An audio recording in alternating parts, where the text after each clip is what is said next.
The billionaire's quadruplets were deaf, until the poor maid did what no one expected. James Anderson stood on his mansion's patio, watching his 4 sons play in the garden. They ran, they chased each other, they even smiled sometimes. But they lived in complete silence. They hadn't heard a single sound in 2 years. 6-year-old twins Mason and Liam played together, Mason in his green shirt and plaid shorts, Liam in his yellow shirt and black shorts. 5-year-old Aiden followed them in his blue and white striped shirt and red shorts. 4-year-old Tyler, the youngest, toddled behind in his white shirt and blue jeans. All 4 boys were completely deaf. It had been 2 years since the accident. 2 years since James's wife, Sarah, had died in a car crash right in front of the school where the boys were waiting. They'd seen everything: the screeching tires, the horrible impact, the chaos that followed. Mason had screamed for his mother. They all had. But Sarah never answered. Within 48 hours, all 4 boys stopped responding to sound, complete hearing loss.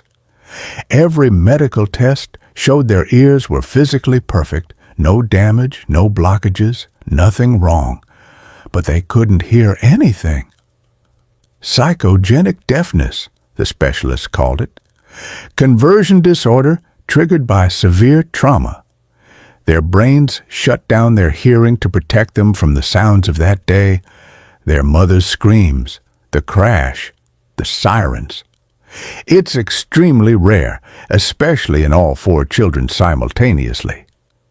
James had spent millions trying to help them. Audiologists, neurologists, trauma therapists, hypnotherapists. Nothing worked. His sons lived in a world of absolute silence, communicating only through basic sign language and gestures they'd learned. The boys had changed in other ways, too. They flinched at sudden movements. They cried in their sleep. They drew pictures of cars and crashes. But most heartbreaking of all, they'd stop trying to speak. Why use your voice when you can't hear it yourself? Mr. Anderson, a warm voice spoke behind him. James turned to see Grace Okafor, the new nanny he'd hired 2 weeks ago. She wore her black maid's dress with the white apron, holding a red garden hose. At 26, she was younger than previous caregivers, but she'd learned sign language specifically for this job and treated his sons with such genuine warmth. "Grace, please call me James." "It's quite hot today." Grace signed and spoke simultaneously. "I thought the boys might enjoy playing with water. Is that all right?" James nodded. At least they could still experience joy through their other senses. Grace walked down to the garden. The boys saw her with the hose and got excited, jumping up and down, signing "water" and "play" enthusiastically. Grace turned on the water and began spraying gentle arcs into the air. The water caught the sunlight, creating rainbows. Mason ran through first, laughing silently. Liam followed, then Aiden, then little Tyler. James had seen this scene before, the boys playing, enjoying themselves, but always in that haunting silence they couldn't escape. But then something strange happened. Grace began spraying the water in a specific rhythm. Long spray, short bursts, long spray, short bursts. And she was singing loudly, her voice carrying across the garden. "Rain, rain, go away, come again another day." The boys couldn't hear her, of course. But suddenly, Tyler stopped running. He put his hand on his chest, his small face scrunched up in confusion. Then Mason stopped too, touching his own chest with a puzzled expression. Grace kept spraying in rhythm, kept singing. One by one, all 4 boys stopped playing and stood still, their hands pressed against their chests, looking around in bewilderment. James stood up straighter. What was happening? Grace noticed the boys' reactions and her eyes widened. She turned off the hose, and all 4 boys immediately looked disappointed, searching for something they'd lost. She turned it back on, and their faces lit up with wonder, hands flying back to their chests. "Mr. Anderson," Grace called urgently. "James, come here quickly." James ran down the patio steps, his heart pounding. The boys were all touching their chests, their throats, their ears, looking confused and excited and scared all at once. "What's happening?" James asked breathlessly. "Watch," Grace said, her voice shaking. She turned off the hose. The boys' faces fell. She turned it back on and started singing again, and all 4 boys pressed their hands against their chests, their eyes going wide. "They're feeling something," Grace whispered. "James, I don't think they're completely deaf. I think they're feeling the vibrations. The water spray is creating pressure changes in the air, and my voice is creating vibrations. They can't hear it the normal way, but they're perceiving it somehow." Tyler suddenly opened his mouth and made a sound, a rough, unpracticed vocalization. "Ah." It wasn't a word, but it was intentional. He was trying to recreate what he was feeling. James felt his legs go weak. "Tyler?" Mason signed frantically. "Something in chest, like Mommy's songs, before." "Before the accident," James breathed. "He remembers the feeling of sound from before he went deaf." Grace knelt down, still spraying the water rhythmically. She gently took Tyler's hand and placed it on her throat while she sang. Tyler's eyes went impossibly wide. Tears started streaming down his face. Then Tyler did something that made James's heart stop. He opened his mouth and made a sound that was unmistakably trying to be a word. "Muh, muh." "Mommy?" Grace whispered, tears streaming down her face. "He's trying to say Mommy." Liam started crying, pressing both hands against his throat, trying to make sounds too. "Muh, Mommy, Mommy." The dam broke. All 4 boys began crying, making rough vocalizations, touching their chests and throats, overwhelmed by sensations they hadn't felt in 2 years. James dropped to his knees in the wet grass and gathered all 4 boys into his arms. They were sobbing, making sounds, their small bodies shaking. Mason pulled back and signed desperately. "I feel Mommy's song in my chest, like before Bad Day. Is Mommy here?" James's heart shattered. "No, sweetheart, Mommy's not here, but Grace is singing Mommy's song, the one she used to sing to you in the bath." "Can't hear," Mason signed, fresh tears falling. "But feel it. Feel her." Grace was crying now, too. "James, this is incredible. Their ears might not work, but their bodies are perceiving sound through vibration and pressure. The water spray, the singing, it's creating enough physical sensation that they're experiencing sound in a completely different way." "Can this help them?" James asked desperately. "I don't know, but we have to try. We need specialists who understand vibrational therapy, bone conduction, alternative sensory processing." Tyler pressed his hand to James's throat.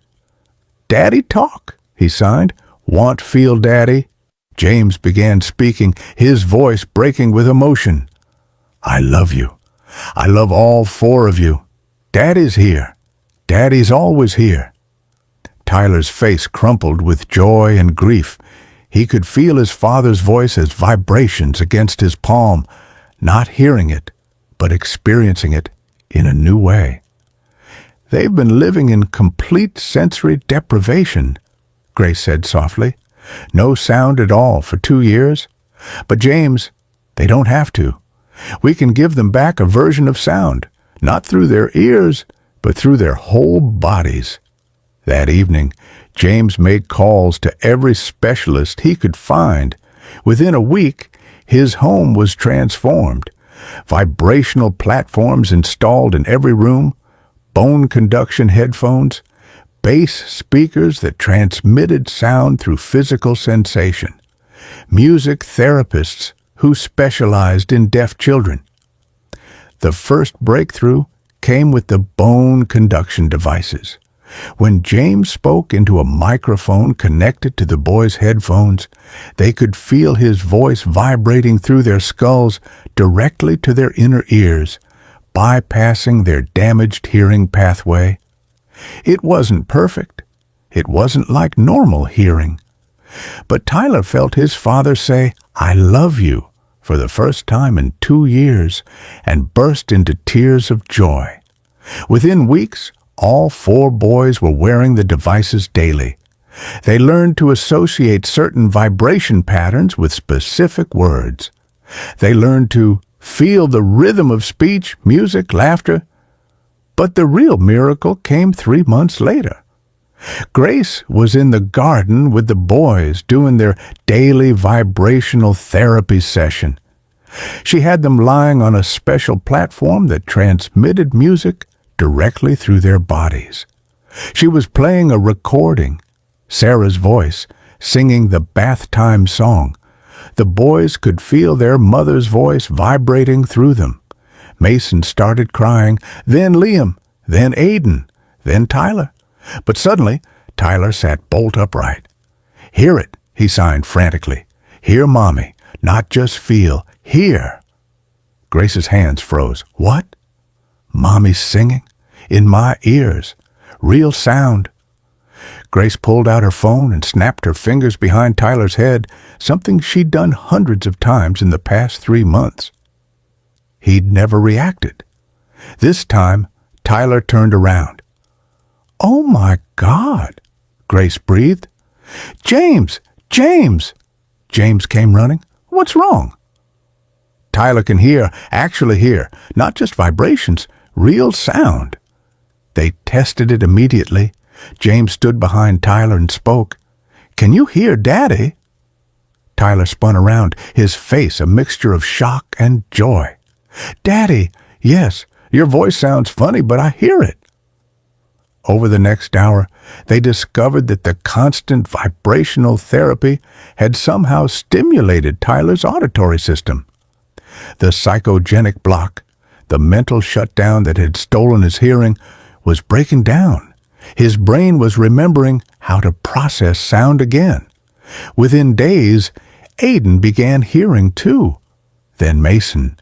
Then finally, Liam. Their hearing wasn't perfect. Certain frequencies were harder to perceive. Loud noises still frightened them. They'd need therapy for years. But they could hear their father's voice, Grace's voice, music, laughter, birds, rain. The sounds their brains had shut out to protect them from trauma were slowly, carefully being welcomed back. 6 months after that day with the garden hose, James stood on his patio watching a very different scene. Grace was in the garden with the boys, spraying them with water just like that first day. But now the garden was filled with sound, real sound that the boys could actually hear. "Spray me next," Mason shouted. "My turn." Liam laughed. "Grace, make it go high," Aiden called. Tyler's voice, the smallest but clearest, sang out. "Rain, rain, go away, come again another day." Grace walked up to the patio, her black dress and apron soaked, her face glowing with joy. "You gave them back their hearing?" James said softly. "No," Grace shook her head. "Their hearing was always potentially there. The trauma had locked it away. The vibrational therapy gave their brains a safe way to remember what sound felt like. Once they realized sound wasn't something to fear anymore, that it could bring joy and connection instead of trauma, their minds unlocked the door. James looked at her with overwhelming gratitude. "Grace, you've become so much more than a nanny to us. You've become family." "These boys healed me too," Grace said, her eyes shining with tears. "They taught me that healing isn't about erasing trauma.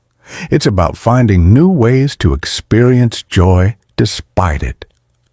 If this story touched your heart, please like and subscribe. Share it with someone who needs to remember that healing isn't about erasing pain. It's about finding safe ways to experience joy again.